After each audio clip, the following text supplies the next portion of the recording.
আসসালামু আলাইকুম ভিউয়ার্স, আপনাদের মাঝে আবারও নতুন একটি ভিডিও নিয়ে আসলাম। কাঞ্চাই স্পেশালের পিএমডি মেশিনের ইউটি নাইফের একটি ভিডিও। তো ইউটি নাইফে সুতা কাটার পরে এভাবে জমে থাকতো, তো এটা কীভাবে সমাধান করা যায় এই ভিডিওর মাধ্যমে দেখানো হবে। তো ভিডিওটি সবাই শেষ পর্যন্ত প্লিজ দেখবেন, কারণ ভিডিওটি যদি স্কিপ করে দেখেন তাহলে ভিডিওটির সমাধান আপনারা বুঝতে পারবেন না।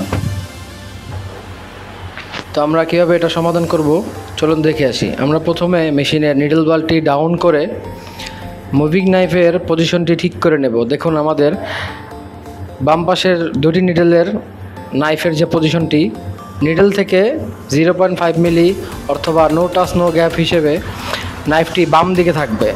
নিডল থেকে নাইফটি বাম দিকে থাকবে, অথচ ডান পাশেরটি ডান দিকে আছে। তো আমরা এটার পজিশনটা ঠিক করে নেব। প্রথমে নাইফের দুটি স্ক্রু লুজ করে আমরা নাইফটি বাম দিকে ধাক্কা দিয়ে পজিশনটি ঠিক করে নেব।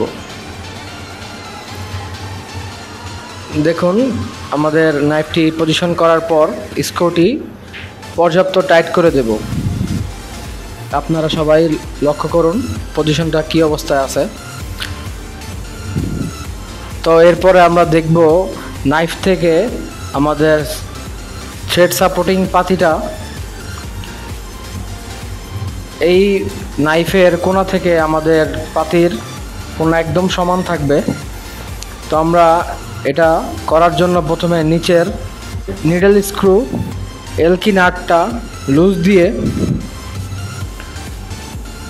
আমরা পজিশনটা ঠিক করে নেব। দেখুন, আমরা এক লেভেলে রাখবো, না হলে লোপারের সুতাটা ঠিক মতো ধরতে পারবে না পাতিটি। তো পজিশনটি ঠিক করার পরে আমরা প্রসেস করিয়ে দেখতেছি। দেখুন, এখন আমাদের পজিশনটি দেখুন, আমাদের প্রেশারটি ঠিক আছে। তো ভিডিওটি ভালো লাগলে সবাই শেয়ার করবেন এবং লাইক কমেন্ট করে পাশে থাকবেন।